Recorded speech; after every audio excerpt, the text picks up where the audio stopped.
You know what I mean? So, all right, I'm going to hit live on the YouTube feed now. Awesome. There we go. And we are indeed live. All right, so I'm going to copy this. This is where it gets fun because now I can refresh it and see that indeed. Yep. All right, I'm going to hit live on the YouTube. We are live. All right, welcome everybody to the live stream. I'm going to hit record on my Rodecaster to make sure I get everything dialed in. And we're going to welcome everybody in by hitting that. I'll monitor the chat. Marie. Hi. Thanks for joining us. I'm excited. So I don't think you've been on the podcast before. I think the only thing we've had you at the Big Ready live, right, in Vancouver. And then we've had conversations, but never on the podcast. So I thought this was rather timely to make this happen, especially since even though TimeCrafting Trust Premium members can watch it live, almost 6 weeks before it goes live. Actually, I think exactly 6 weeks. The general public will get a chance to kind of see it later. Joe, thanks for joining us in the live stream. He's coming to us from Maryland,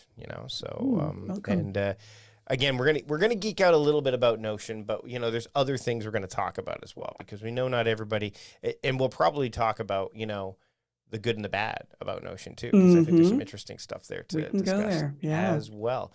So Marie, the way this works is you introduce yourself to the show, and there's a few reasons for that. Number one, it just creates the hook right out of the gate for people. Oh, this is the guest. Number two, I don't have to worry about pronunciation. Now, I know how to pronounce your name, so it's not a big deal. But when the guest says it, I make note of it. I'm like, okay. That's so now when I do the actual, intro, which we will do in post, I will know exactly how you say your name or the other guest says their name. And then I don't have any issues. So it kind of works out both ways. And then we'll just go through things. Ads will show up a little bit later. Hey, Edward, thanks for joining us from Palm Springs today. And then the outro will be all separate. So it'll just be, and the way I like to do this, although I don't have coffee right now, I have water. I think you do too, right? I got my coffee and my water. I don't have my, you've got, I love that. I love the Notion-esque. Did you have that made or did they send it to you? They sent it to you. There's a company called Notionware that has capitalized on that. Very smart. Very smart. I just have my Green Lantern water. I don't want to have another coffee quite yet. But I will after this because I'm going to go for a walk. It's beautiful here. We were just talking about that for everybody that's watching this live. This is the west coast of Canada is very, wait, it snowed? What? And then today it's sunny when it should really be gray, right? Like we're at that time of year. Yeah. But it's not terribly cold. I mean, I went outside and this is where everyone gets a chance to do their mental math. And it's only 3 degrees. It's 3 degrees Celsius. Like it's nice and sunny, and I don't know what it's like there for you right now, but I know it's sunny, right? You need big, heavy cardigans because you never know what the day is going to give you. I have this. It's layers. It's all about the layers, right? So anyway, so we'll get into things now. So the way this goes is you're going to say, hi, state your name, and I'm about to have a productive conversation with Mike Vardy. And then we just get right into it. It'll be about a half an hour of us having this conversation live for everybody here on the live stream. There'll be opportunities for you to ask questions. I've got my series of questions, but I'd love to get questions from those of you that are watching live right now. And if, I look at it and I ask it, then your name will likely be mentioned as well. So you become part of the public episode as well. So don't make that be the reason you don't ask questions though. Because I'm sure there's some stuff that you might want to ask that I might not even think to ask Marie, because Marie and I, when we chat about things and then, we're not going to necessarily remember to bring those things to the public later. So this is your chance. All right. So Marie, again, the intro is, hi, state your name, and I'm about to have a productive conversation with Mike Vardy, and then we'll get into it. Are you ready? I'm ready. Let's do this. All right, here we go. 3, 2, 1.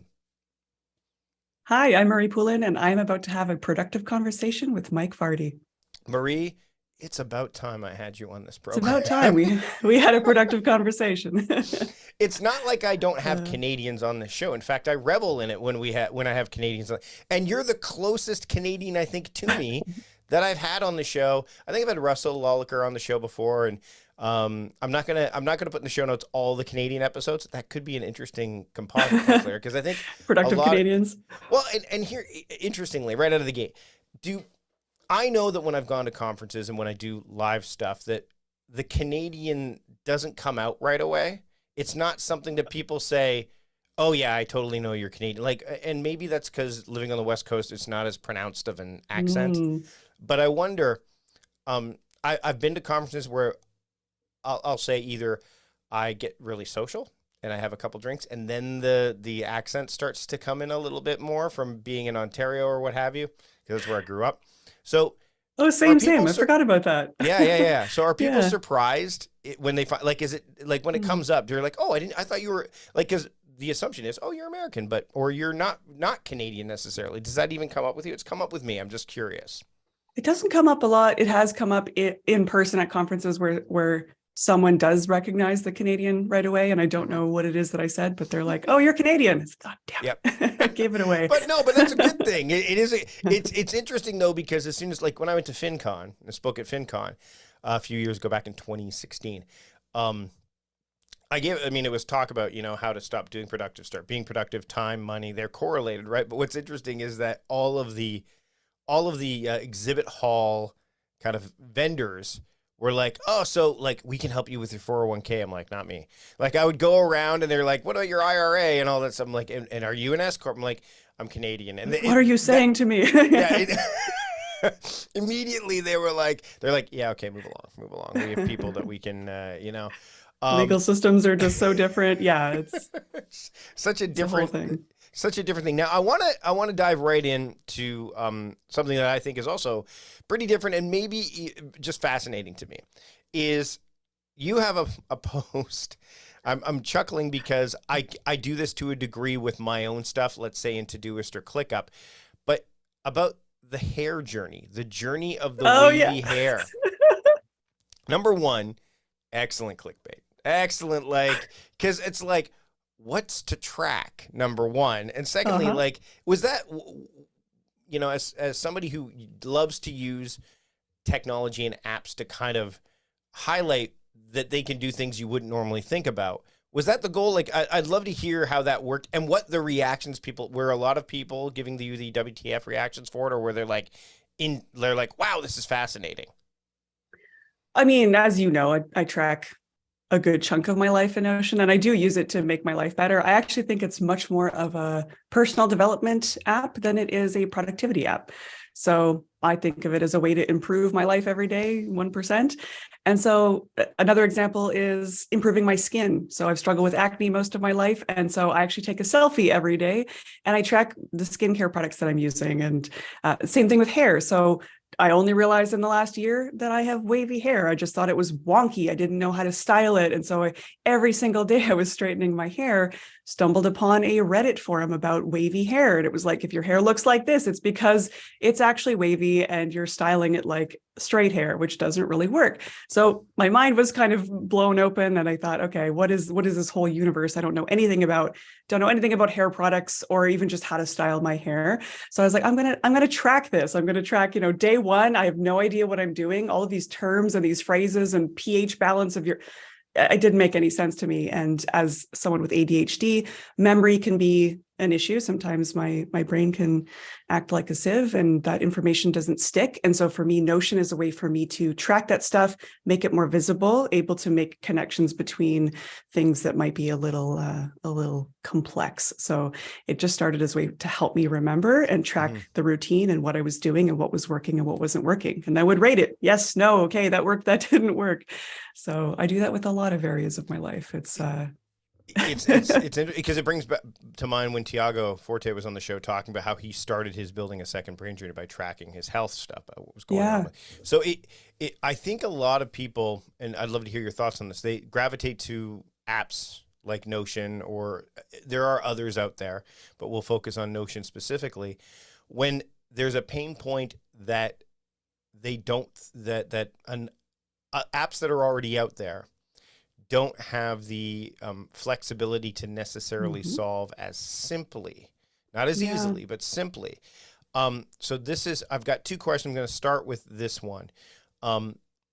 Was that was that your inroads into Notion? Was it, or was it something like, I found it, this is the answer? Like what did that look like? Because I mean, people move from app to app a lot. Like we've been Absolutely. around for a long time to know enough that relying and focusing your efforts on an app rather than say a framework or approach can be a real problem, especially if the apps go away. And you and I could probably Yep. spend the whole half hour talking about apps that have gone away. So what was your inroads and kind of the thing that gravitated you towards Notion? Yeah, so we talked about this a little bit before, but it was actually my studies of permaculture. So I signed up for a permaculture certificate, permaculture diploma locally here. And, they tend to be a lovely group of hippies. They're not maybe super tech inclined, I would say. And so we would receive course materials through email, through attachments, through physical papers, through random notes. And there was just so many different bite-sized pieces of information. There was no central place to log in and access your course materials. And it was pretty chaotic. Mm-hmm. We also had a book, a compendium of resources and stuff. And they were wonderful resources, but the mix of paper and then email digital felt really messy. And so I needed to kind of make my own system to kind of track all of this stuff. Mm-hmm. And I'd already been kind of exploring Notion a little bit, but I didn't know what I could use it for. Right. And it was so organic, right? The fact that you could kind of mix different pages, it could kind of feel multimedia. I could chuck images and paragraphs and whatever. It felt very rich with possibility, but I just didn't know how to harness it. And I felt like this was actually a really great way to post those YouTube videos, attach those papers. I could take a picture of the papers and attach it. It started to become a place where I could collect some of those principles and the teachings and stuff. So really wrangling that permaculture diploma was kind of my very first inroads into the app. And then you expanded from there. Now, why didn't you go with Evernote out of the gate? Curiously, because it was the player. It was Evernote and OneNote. Notion. Absolutely. I'm not saying that Notion is purely what Evernote is. There's a whole discussion that we'll get around that in a little bit. Yeah. But Evernote had that at that time. It was the one that a lot of people dove into for things like that. Why did you not go in that direction? Was it just that there was something about Notion that kind of just captured you?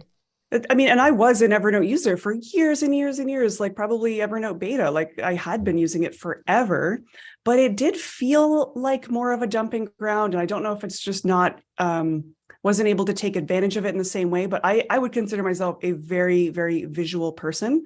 And so the ability to I needed to see things a little differently that didn't feel like a file folder or tagging, like it just didn't have that visual charm. Whereas when I'm talking about permaculture stuff, like it's an inspirational space. You're in a different headspace there. It's less about storing information and it's more expansive and abundant. I don't know if this makes sense necessarily, but it just had a different vibe about it that I needed to. Yeah, it feels like almost like you're like, I need something that would be Trello-esque and Evernote-esque in some way, shape, or form, but neither of them were quite the right fit, which leads to my next question. So you said you had your ADHD.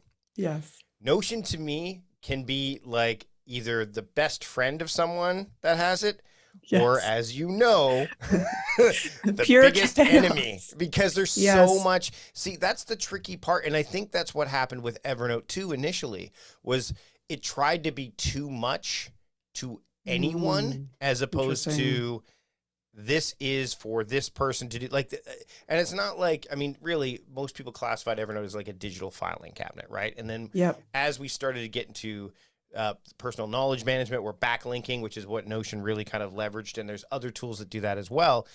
But I've seen, as you have, the same potential downfalls for users that others, which are, oh my God, there's so much I can do with this. I am overwhelmed. Right. Yes. So the very thing that you want it to do, which is to draw your attention to your intentions, can actually get derailed very easily by all of the innovation and flexibility. So how do you combat that? Because I think that for anyone who's looking to use any tool, not just Notion, the propensity to be drawn to explore and expand before, just for the sake of doing it, is something that we need to kind of watch out for. Yes, this is, I think, definitely a very, very common problem. I think one of the ways I've gotten around it I build dashboards for specific contexts. I think one of the mistakes I made in the beginning, and I think a mistake that a lot of people still make, is those all-in-one dashboards that can show you every single part of your life in one page. I could see all my goals, I could see all my to-dos, I could see all of my like everything in one place. And that adds to that feeling of overwhelm. Even if it's beautiful, beautiful headers and beautiful cover images, it's still a lot of information for your brain to take in. And I think it adds to that cognitive overwhelm that we can feel. So you mentioned that word intention. Like, what is your intention when you're opening up this app? Is it to feel inspired? Is it to get something done? Is it to access information? So I've created these sort of dashboards that reflect these different things. When I'm in an education mode, like I want to learn things, I want to extract ideas, I want to take notes and whatever, get inspired, that can be a different place that I can go to. And those views are, I've already sifted through that information. The filters are already there. I'm not having to do that work every time. So I've said, just show me my 10 most recent notes, or just show me notes that are tagged with this topic. So wherever I can, I've kind of pre-filtered and decided in advance, what are the most common ways that I'm using this tool? What do I want more of in my life? Do I want more inspiration? Do I want more clarity? Do I want my principles visible? You get to decide what that looks like for you. So whatever you want more of, you get to design those pages, but being really intentional about what those contexts are can be really, really helpful, and not just showing yourself every single thing you could possibly ever access in one view. Yeah, and I think that goes for any app. If you're looking at your entire to-do list or your entire, second brain, exactly, it can be overwhelming. And in some instances, you're not even seeing everything, because most people won't get really granular with the tasks and the things that live inside those things. So it's it's almost like, to your point, it's almost like, if you're looking at like a playbook in sports, it's like, okay, this is the offensive plays, these are the defensive plays. Oh, these are the plays for the so you're filtering it, like it's expanding as you dig deeper. So I want to focus on, I'm in education mode. Oh, here are the 4 things that I'm working that are in education mode. I want to dig deeper to this one. So it's almost like a drill down, right? And whereas most people just, have it all front facing and they don't know where to go. You've kind of created these waypoints, these paths.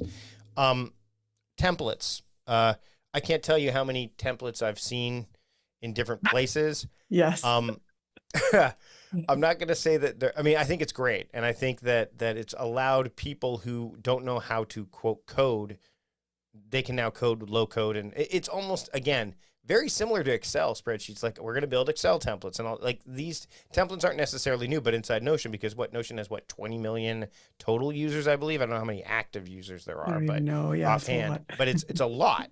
And some people are using them for websites and all that stuff. So if someone's getting started with a tool like Notion or any tool, what do you think? You've said you made some mistakes. I think some of those are necessary. I do. Yes. But when they get stuck, when they feel that first pain point or piece of friction, what do you recommend that they do? What did you do? Obviously, I've spent a lot of time in the mess, in the chaos, trying to figure out, like, what is the optimal system? What is this thing that I'm trying to do? So I've definitely gone through that mess for sure. And like you said, I think sometimes a little bit of that is necessary, because I think we have to factor in that our brains work differently and people are productive in different ways, and we need different things. And again, some people being more visual.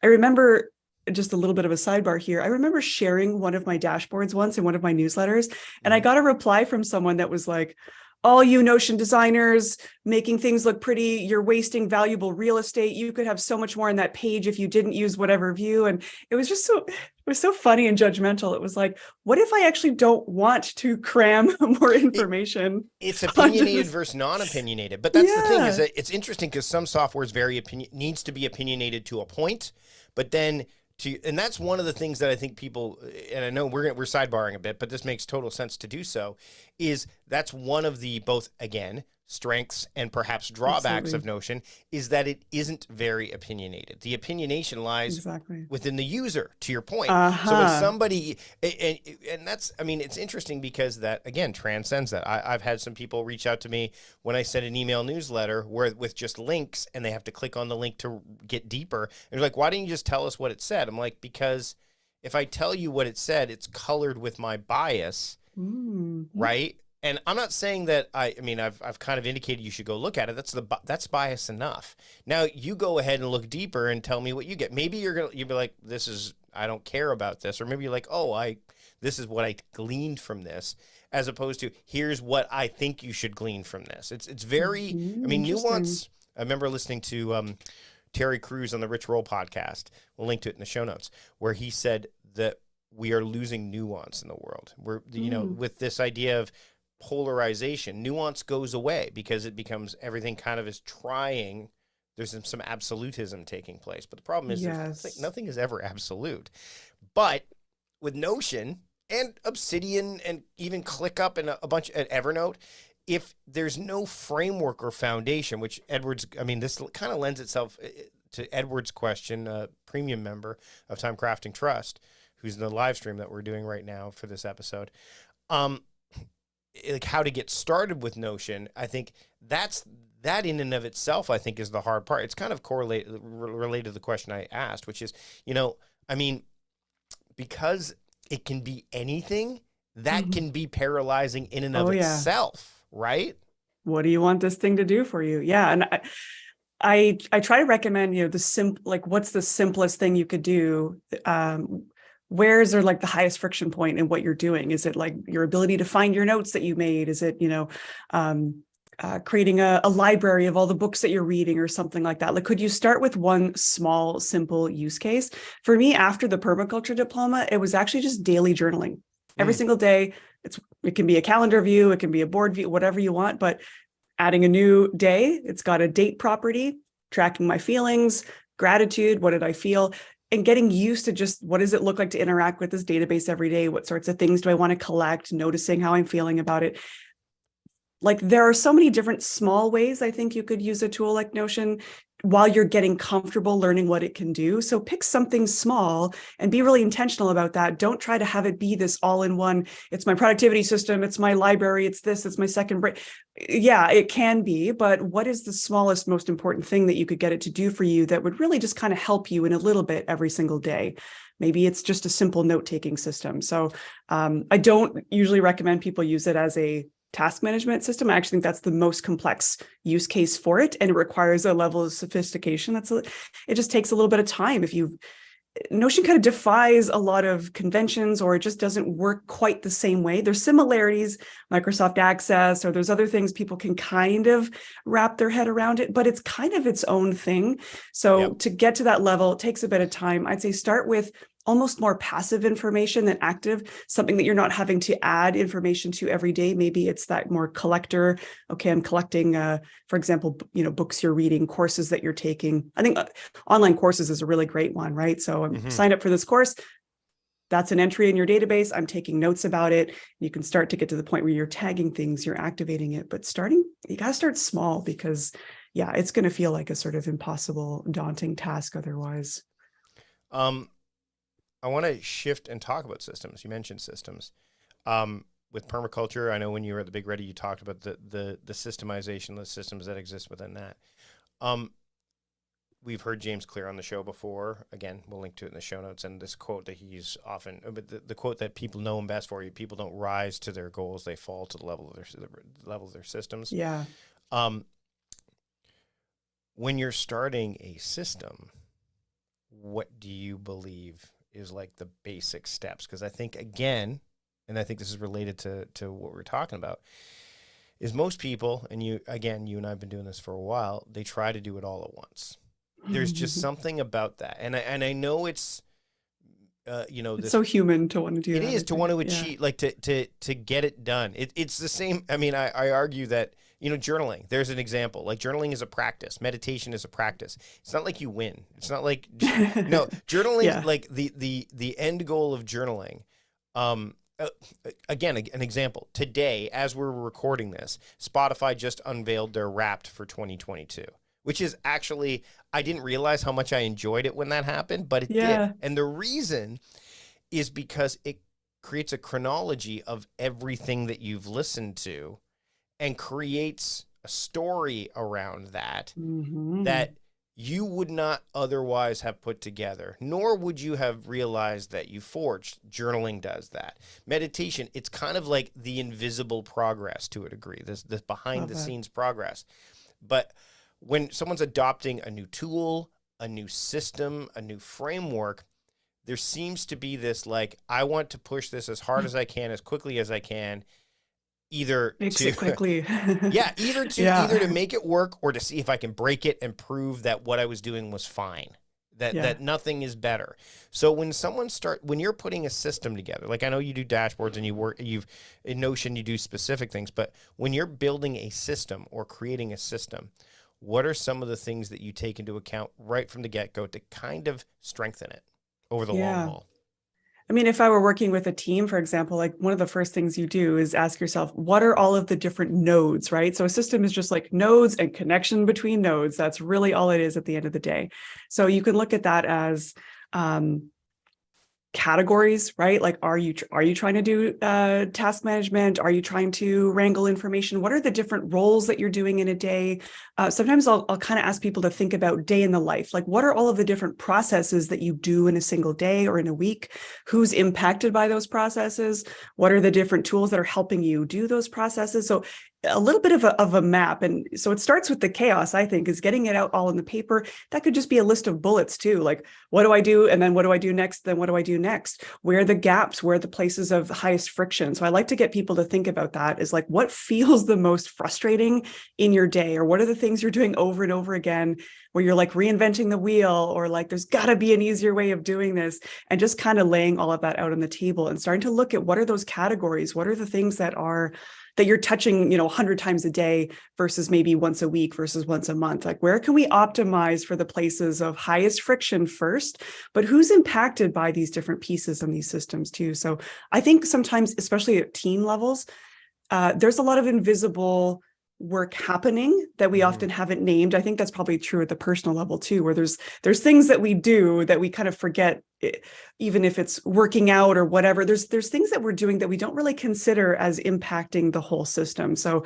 part of it's like life inventory. Let's start with, what does your life look like? What's actually on your plate? What do you want it to look like? Where's the gap between the two? And just kind of identifying nodes, relationships. How are these things, impacting one another?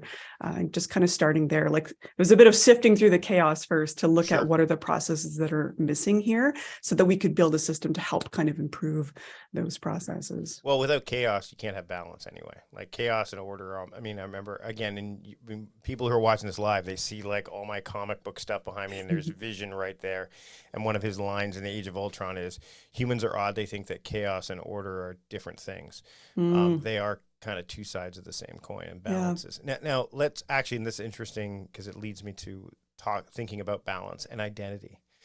So one of the things I was really concerned about as I made my way through this journey of the last, I guess, almost 15 years now, is being pigeonholed into being an app person, being the person that's known for that app. And by the way, if you can't see this on the YouTube because you're not a TimeCrafting Trust Premium member, Marie just nodded and slightly closed her eyes, like, I feel you on that one.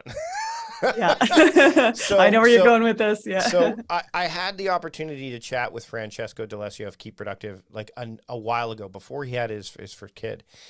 And we talked about how he was running that channel. And I said, be prepared, because there's a lot of upkeep, and there's just one of you, maybe your team as well, but you're talking about like multiple apps in a landscape where people are always building new things, right? They're building new calendar apps. They're building new note-taking apps. They're building new task apps.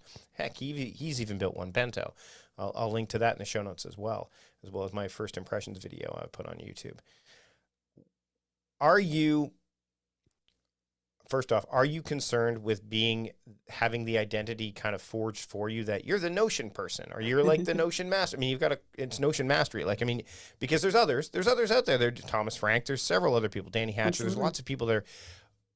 And how do you future-proof what you're building and what you're doing? Because you didn't do this. I mean, you were doing other stuff before this. You still do design and website stuff and all that stuff, right? So, not really. No, anymore. But you were like, so you can't, you don't have time now, right?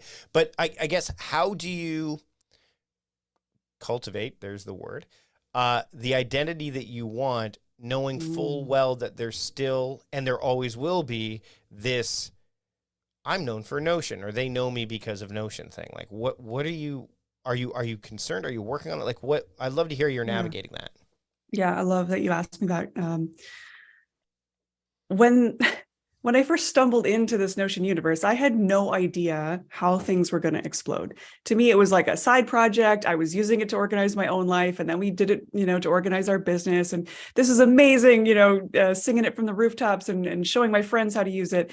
I was just so excited about what it was helping me do behind the scenes.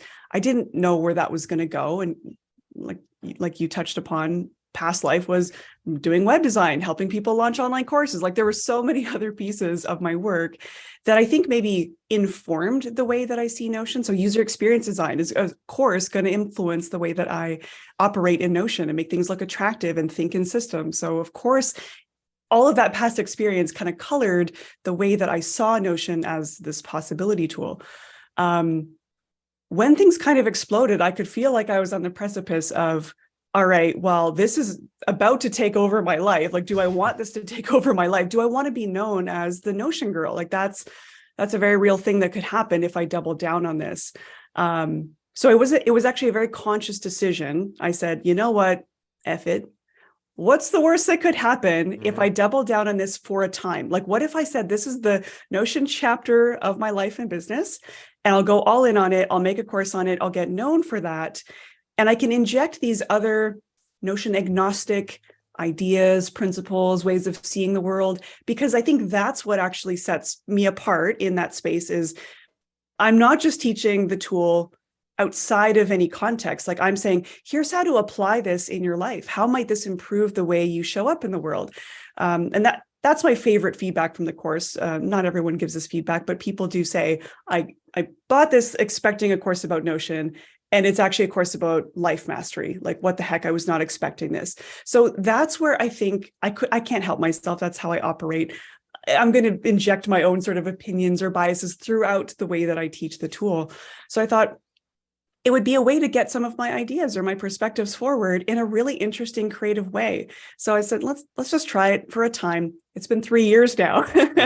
And what's been nice about that is, yes, I'm known as, the Notion Queen or whatever. Like, people have sort of given me their own nicknames around that. And that's true. That's how I've gotten known.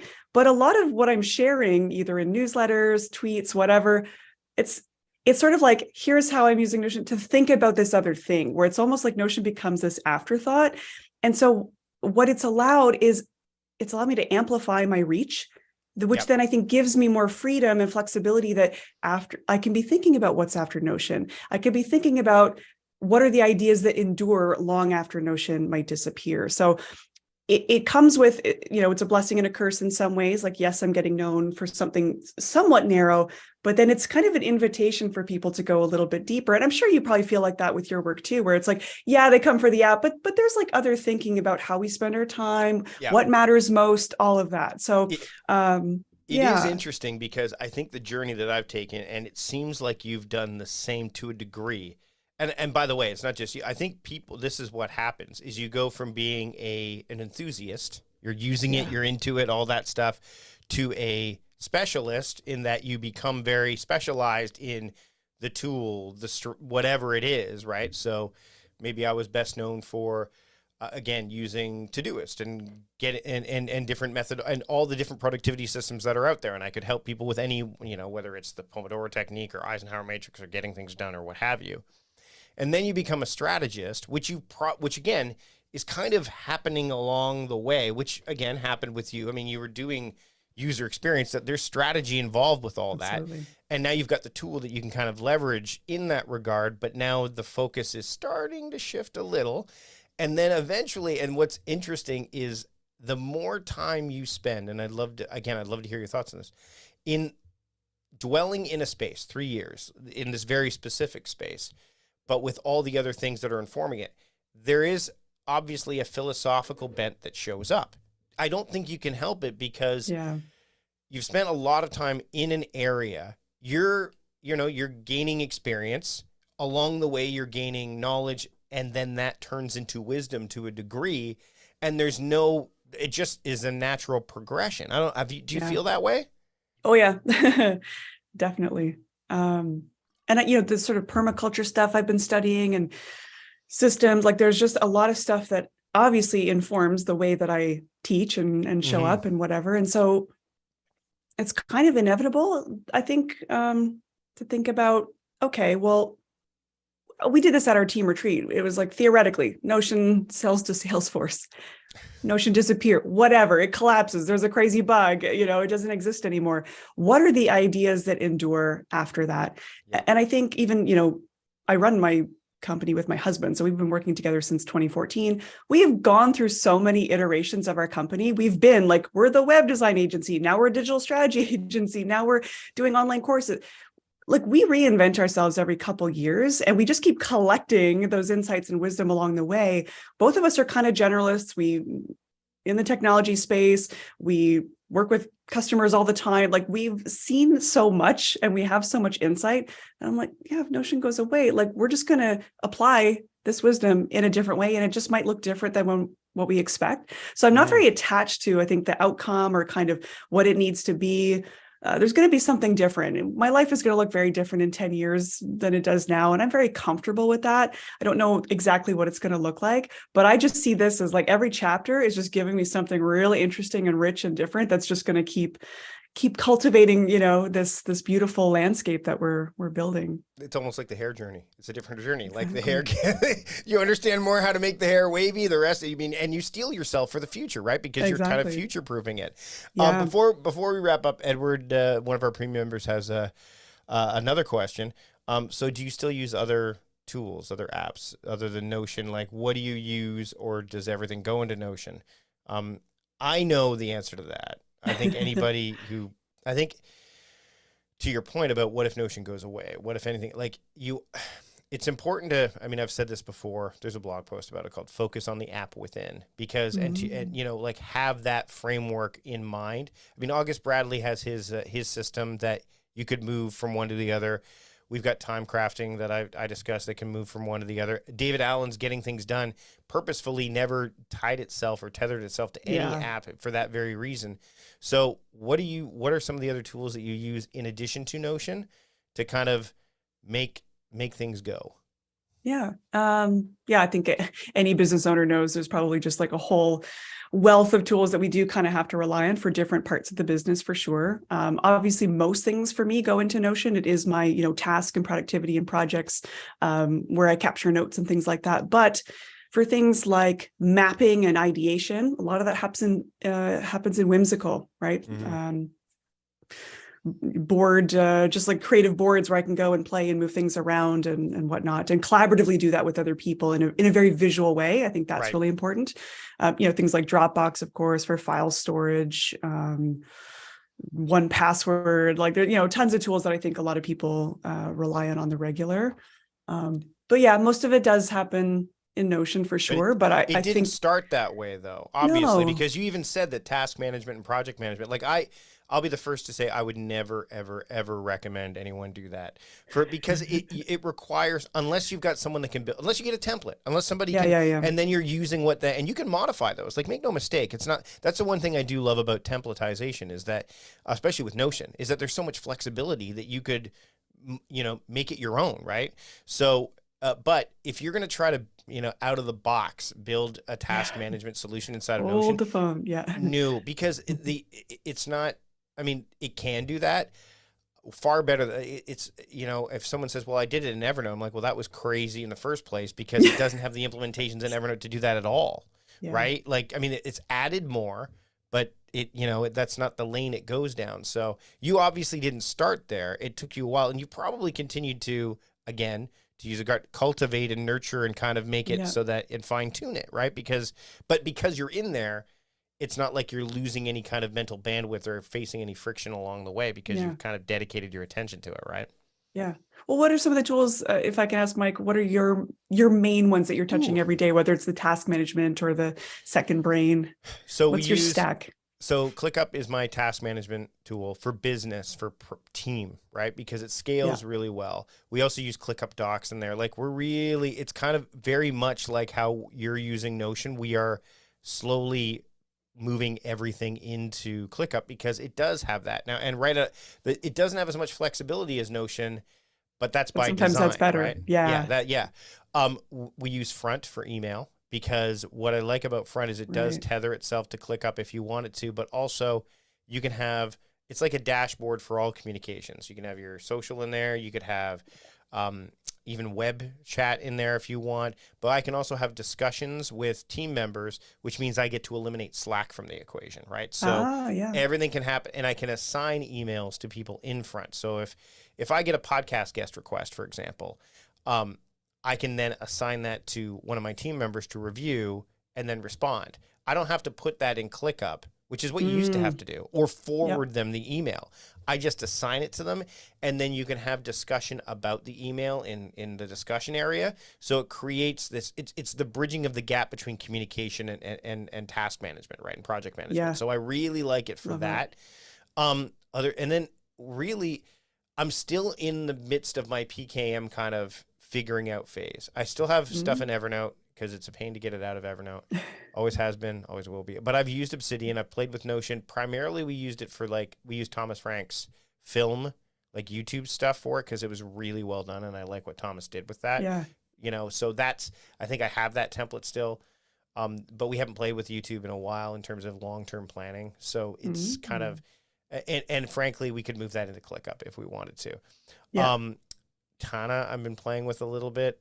That's the thing though, is that there's so many that you could dip your toe into. So frankly, most of my ideation happens in drafts on iOS and Mac, and then I will move those into ClickUp for blog posts, for things like that. So, and then we have, you and I actually just talked about it not too long ago.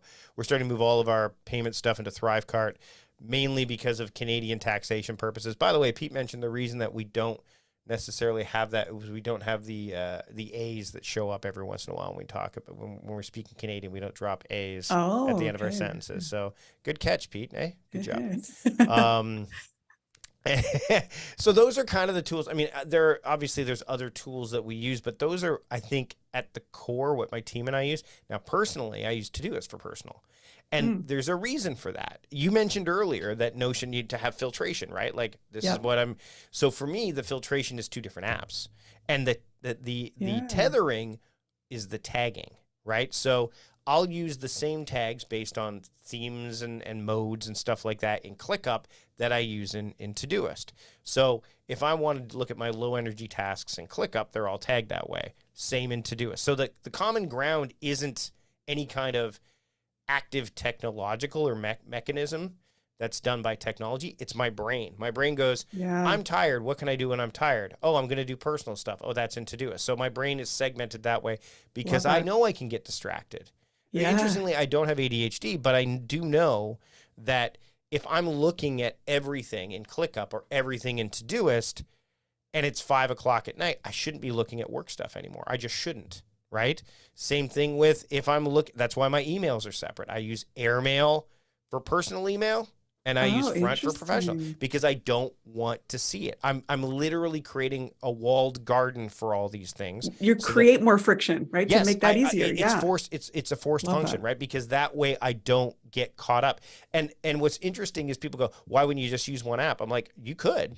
And there's ways to do it where it's like, I'm going to build custom views and all that stuff. You could. Yeah. But I don't want to take that time. I really don't. My time is spent better off doing other things. And frankly, it allows me to still have, it allows me to fill the cup that what I initially had, which was the app guy. Like, oh, I can play. Because I'm not married to any of them, but it's like, oh, well, ClickUp, I get to know ClickUp a lot more. I get to know Todoist a lot more. And my knowledge is still kind of increasing in those areas.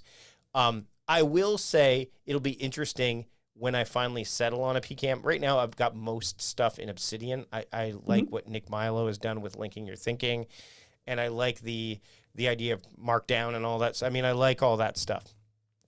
And because I do need to get drafts kind of separated. But I bet that will probably be the only app where I have to do that kind of filtering. Because you don't want to have, I don't think you want to have any kind of, quote, second brain, PKM kind of stuff in multiple apps. I think that because your brain is in one head. So I don't think it's not like I can, but I do, but direction, I think, so I guess direction for me it's important for me to be able to point, right? But when it comes to ideation and all that stuff, if I can have a filter within an app, like this is the personal stuff and this is the professionals, because sometimes they connect too. Yeah, right? exactly. And so They inform one another. tasks don't generally connect. Like, if I'm going to run errands, that might be the only thing that does, but I rarely run errands for my business. Somebody else does that, right? So there is a bit more separation and segregation of that. But when it comes to knowledge, that's all integration. And as a writer and a creative, I'm the guy that can watch pro wrestling and turn that into some kind of time management thing. Yeah. But I watched pro wrestling not during office hours. Right. And I think this goes back to the whole comedian brain, right? Like you can't turn that off. You can't, and your design mind, have you ever tried to turn off your design mind? No, you can't. There. Yeah. You got to lean into it. When I worked at the film festival for years, the hardest thing I had to do after I left was stop criticizing movies. Because we would go in to select films for the festival, and I'd be sent to like Seattle and other places, and we'd all, the group of us would separate, and they go, you're going to spend all day at this theater, and you're going to watch movie after movie after movie after movie, and you're going to say what you like about it, what you don't like about it, and then you're going to tell us what you think. Well, I started to analyze movies that way because that was my job. But then I'd come home, and the same thing would happen, and it really bothered me. So how did you let that go? Have you been able to let go of that critical? It's been long enough that I have. Plus, I've leaned back into storytelling, so that helps, right? Because my theater background, my comedy background would always supersede any kind of, the creative part always has kind of overridden that stuff. But when it was my job and I was spending hours and hours and hours, it's hard to break that. So I will, and keep in mind, if I want to watch something, it generally goes into Todoist, whether it's personal or professional. If I'm going to read the George Harrison biography, I Me Mine, I bought it. It's research for any kind of work I might do. I probably have that in Todoist just because it's reading, and I like to read nonfiction. I just do. So that would be an example of something that kind of still stayed there. If I was like, I must read this, it becomes a task. I've got some daily readers here. I've got the Assassin's Cloak and the Daily Drucker, which are journals, and they're anthologies, and they're great. I don't have those sitting in any of those apps because I literally have visual, speaking of reminders, that, hey, and what I love about daily readers, I mentioned this in an email not too long ago, is I read them every day based on the journal entry. So like November 11th, I got to read about Armistice Day from like the, back in the, in the early 1900s in Assassin's Cloak. Cause I got to read about, there was a guy who was talking about having dinner with Hitler back in like 36, back before the war. Wow. He kind of, you read it and you're like, this guy's like, Hitler's like, he's rather affable until he starts soapboxing. And then all of a sudden he changes. And I'm like, holy crap, this is written right. Like, so you see that, that's something. So there's story there. And I can take that going, nothing really changed. Like human behavior is such a fascinating thing to study, which goes back to what we were talking about philosophical stuff. Once you start spending enough time in this, you start looking at the things that don't change and dig deeper and try to bring that back to people to say, hey, listen, you should read Arnold Bennett's How to Live on 24 Hours a Day because, frankly, the things you're doing now, they did way back then. That was over 110 years ago. So, yeah, I try to keep those. I mean, I know I went on a bit of a tangent there, but the idea is I need that separation. And I think for a lot of people, it might be a better use of their time to have two different tools or to separate those things. Because sometimes having two different spaces that are physical, like the office and the home, aren't enough, right? Yeah. No, love that. All right, we're gonna wrap up here pretty quickly. But Edward, again, great question, and it's very open ended.